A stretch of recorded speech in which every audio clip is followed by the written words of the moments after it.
நம் நாட்டின் மேலுள்ள நாடான நேபாளத்தில் ஜென்சி போராட்டத்துக்கு பிறகு சந்திக்கும் பொதுத் தேர்தல் முடிவுகளை உலகமே உற்று நோக்குகிறது. ராப் பாடகராக இருந்து அரசியல்வாதியாக மாறிய பாலேந்திர ஷா 3 வருடங்களுக்கு முன் தொடங்கிய ராஷ்டிரிய சுதந்திர கட்சி என்ற RSP மகத்தான வெற்றியை பெற்றுள்ளது. சமூக ஊடக தடையால் அந்நாட்டில் கிளர்த்தெழுந்த இளைஞர்களின் கோபம் சில மாதங்களில் அந்நாட்டின் அரசியலையே தலைகீழாக மாற்றி புதிய அரசியல் சக்தியை உருவாக்கியிருக்கு. நேபாள ஜென்சிகள் தங்கள் நாட்டின் அரசியல் மாற்றத்தில் செய்தது என்ன, சாதித்தது என்ன என்பதனை பற்றி விரிவாக பார்க்கலாம். 2025 செப்டம்பர் 4ஆம் தேதி ஆட்சியிலிருந்து நேபாள ஒருங்கிணைத்த மார்க்சிஸ்ட் லெனினிஸ்ட் கட்சி தலைமையிலான அரசு யூடியூப், ஃபேஸ்புக், வாட்ஸ்அப் மற்றும் எக்ஸலம் உட்பட 26 முக்கிய தளங்களை மூட உத்தரவிட்டது. அதற்கு காரணமாக அரசின் வருவாயை அதிகரிக்க வெளிநாட்டு ஊடக நிறுவனங்கள் மீது புதிய டிஜிட்டல் சேவை வரி மற்றும் வாட் விதிகளை அமல்படுத்த விதிகள் உருவாக்கப்பட்டன. ஆனால் அவற்றின் கீழ் அந்த ஊடக நிறுவனங்கள் தங்களை பதிவு செய்து கொள்ள தவறின என கூறியது அரசு. ஆனால் தடைக்கு உண்மை காரணம் அதுவல்ல. அரசு பொறுப்புகளில் அரசியல் தலைவர்களின் உறவினர்களுக்கு ஆதரவான வாரிசு அரசியல் நிலவியது. அது குறித்த சமூக ஊடக விமர்சனங்களை அடக்குவதற்கான நடவடிக்கையே இது என்று கொந்தளித்தனர் மக்கள்.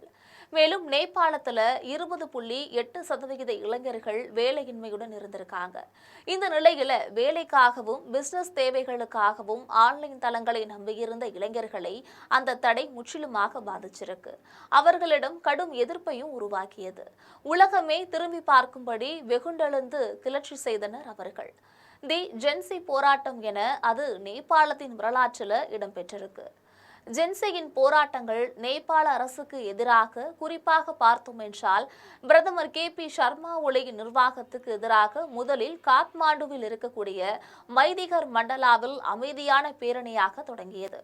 அதற்கான காரணம் சோசியல் மீடியா தடை மட்டுமல்ல. செல்வாக்குமிக்க அரசியல் தலைவர்களோட பிள்ளைகளுக்கு அரசியல் பொறுப்பு வழங்கும் வாரிசு அரசியலையும் ஊழலையும் பறிக்கப்படும் டிஜிட்டல் சுதந்திரத்தையும் எதிர்த்து எழுந்த புரட்சியது. முதன்முறையாக ஜென்சி மாணவர்கள் மற்றும் இளம் குடிமக்களால் ஒருங்கிணைக்கப்பட்டு வழிநடத்தப்பட்டுச்சு. அது முறையான தலைமையின் கீழ் இயங்கிய இயக்கமாக இல்லை என்றாலும் இளைஞர்கள் தலைமையிலான அரசு சாரா அமைப்பான ஹமி நேபாளம் இதன் ஒருங்கிணைப்புக்கு முக்கிய பங்கு வகித்தது. இந்நிலையில தடை காரணமாக பிரபல சமூக ஊடகங்கள்ல ஒருங்கிணைப்பு சாத்தியமில்லாத நிலையில அறிவியல் மற்றும் தொழில்நுட்ப பட்டதாரி ஷாஷ்வூட் லாமிட்ரேன் அனைவரும் கலந்துரையாட மிகப்பெரிய ஆன்லைன் டிஸ்கார்ட் சேவையகத்தையும் நிறுவனார். அது நேபாள பாராளுமன்றம் என்று அழைக்கப்பட்டது. அதுல 1,45,000க்கும் மேற்பட்ட உறுப்பினர்களும் சேர்ந்தனர். போராட்ட வியூகங்கள் அதுல பகிர்ந்து கொள்ளப்பட்டது. இவை அமைதி பேரணியாக தொடங்கிய இந்த போராட்டம் பள்ளி சீருடை அணிந்திருந்த போராட்டக்காரர்களுக்கு எதிராக கண்ணீர் புகை, தண்ணீர் பீரங்கி, ரப்பர் தோட்டாக்கள் மற்றும் நேரடி வெடிமருந்துகளை பாதுகாப்பு படையினர் பயன்படுத்தியதால பெரும் கிளர்ச்சியாகவே மாறியது. அடக்குமுறைக்கு பதிலளிக்கும் விதமாக ஜென்சி எதிர்ப்பாளர்கள் அரசு அலுவலகங்கள், நாடாளுமன்றம், ஜனாதிபதி மாளிகை மற்றும் பல்வேறு உயர் அமைச்சர்கள் மற்றும் முன்னாள் பிரதமர்களின் வீடுகள் என எல்லா இடங்களையும் தீ வைத்து எரித்தாங்க. முடிவில் சமூக வலைதள பக்கங்களின் மீதான தடை 2025 செப்டம்பர் 8ஆம் தேதியன்று நீக்கப்பட்டது. கிளர்ச்சியை கட்டுப்படுத்த ராணுவ தளபதி அறிவுறுத்தியதை அடுத்து பிரதமர் KP சர்மா ஒலி 2025 செப்டம்பர் 9ஆம் தேதி பதவியை ராஜினாமா செஞ்சாங்க.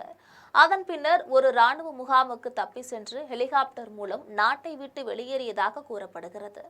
அதனைத் தொடர்ந்து தற்காலிக பிரதமரை தேர்ந்தெடுக்க நேபாள ராணுவ தலைவர்கள் அரசு சாரா இளைஞர் அமைப்பான ஹமி நேபாளத்தின் பிரதிநிதிகளை சந்தித்து இடைக்கால தலைவர் குறித்து பேசினாங்க.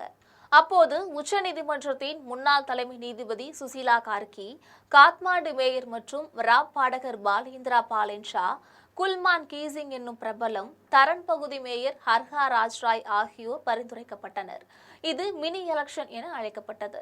2025 செப்டம்பர் 10ஆம் தேதி மாலை வேட்பாளர்களை பற்றி விவாதிக்க 10,000க்கும் மேற்பட்ட பயனர்கள் டிஸ்கார்ட் சேனல்ல கூடினாங்க.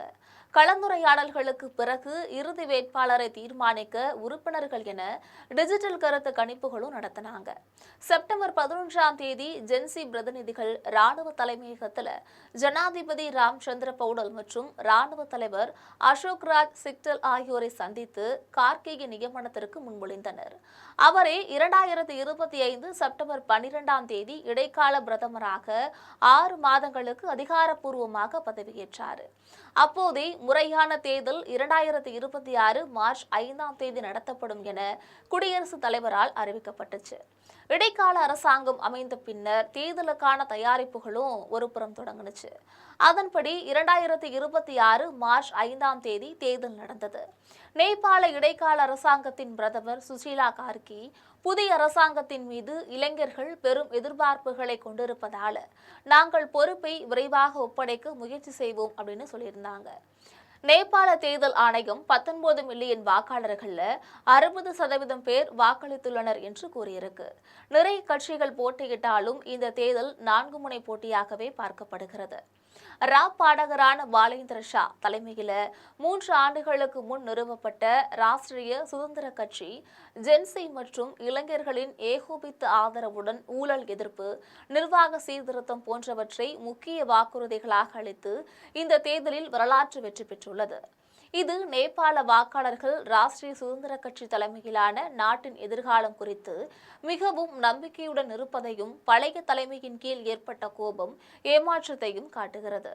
தொடர்ச்சியான தலைமைத்துவ மாற்றங்கள் நாட்டின் வளர்ச்சியை முடக்கியதும், தொடர்ச்சியான கூட்டணி அரசாங்கங்களால் மக்கள் ஏமாற்றம் அடைந்ததும் ராஷ்டிரிய சுதந்திர கட்சியின் மாபெரும் வெற்றிக்கு காரணம் என சொல்லப்படுகிறது.